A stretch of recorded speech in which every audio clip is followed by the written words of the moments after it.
আরে শোনেন শোনেন দেশবাসী, শোনেন দিয়া মন, কৃত্রিম প্রজননের কথা বলিব এখন। আরে শুনেন শুনেন দেশবাসী, শুনেন দিয়া মন, কৃত্রিম প্রজননের কথা বলিব এখন।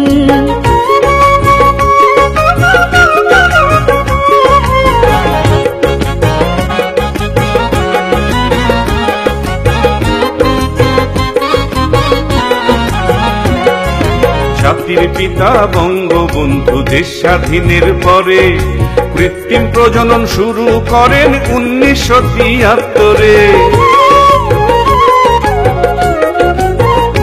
আরে জাতির পিতা বঙ্গবন্ধু দেশ স্বাধীনের পরে কৃত্রিম প্রজনন শুরু করেন 1973-এ।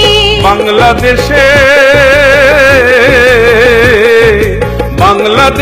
সর্বপ্রথম শুরু হয় তার উন্নয়ন। শুনেন শুনেন দেশবাসী, শুনেন দিয়া মন, কৃত্রিম প্রজননের কথা বলিব এখন। আরে শুনেন শুনেন দেশবাসী, শুনেন দিয়া মন, কৃত্রিম প্রজননের কথা বলিব এখন।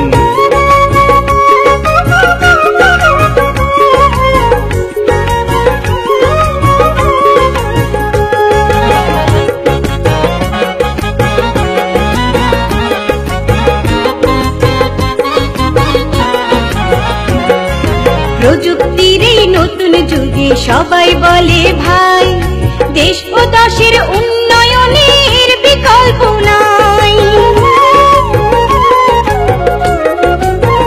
সবাই বলে ভাই, দেশ ও দেশের উন্নয়নে এর বিকল্প নাই। দুধ আর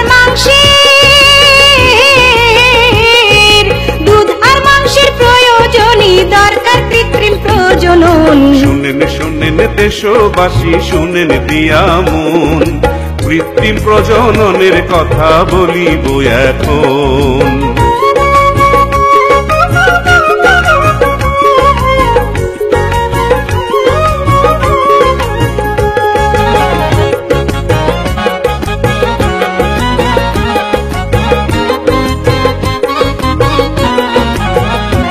আরে বেশি বেশি দুধ আর মাংস পাইতে যদি চান, প্রাণী সম্পদ বিভাগের প্রজনন কেন্দ্রে যান। বেশি বেশি দুধ আর মাংস পাইতে যদি চান, প্রাণী সম্পদ বিভাগের প্রজনন কেন্দ্রে যান। স্বল্প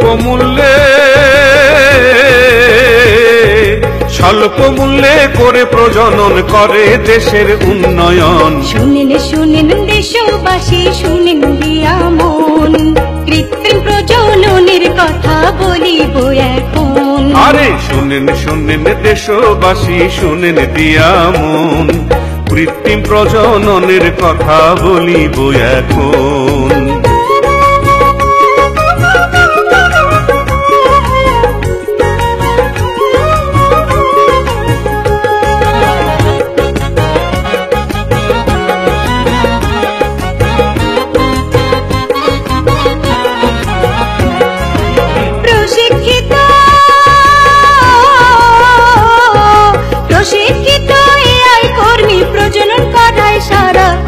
শুনেন শুনেন দেশবাসী, শুনেন দিয়া মন, কৃত্রিম প্রজননের কথা বলিব এখন।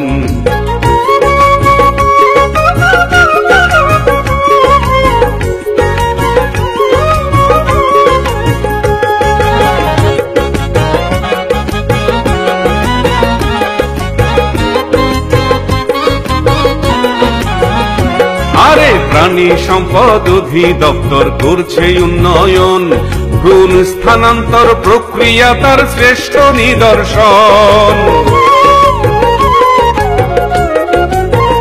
প্রাণী সম্পদ অধিদপ্তর করছে উন্নয়ন, ভ্রূণ স্থানান্তর প্রক্রিয়া তার শ্রেষ্ঠ নিদর্শন। খামার করো দেশকে গড়ো, দেশের যত জনগণ। শুনেন শুনেন দেশবাসী, শুনেন দিয়া মন, কৃত্রিম প্রজনন প্রজননের কথা বলিব এখন। আরে শুনেন শুনেন দেশবাসী, শুনেন দিয়া মন, কৃত্রিম প্রজননের কথা বলিব এখন। আসুন আমরা কৃত্রিম প্রজনন কার্যক্রম সম্প্রসারণ ও ভ্রূণ স্থানান্তর প্রযুক্তি কার্যক্রমের সুযোগ গ্রহণ করে গবাদি পশুর জাত উন্নয়নের মাধ্যমে দেশের দুধ ও মাংসের চাহিদা পূরণ করি।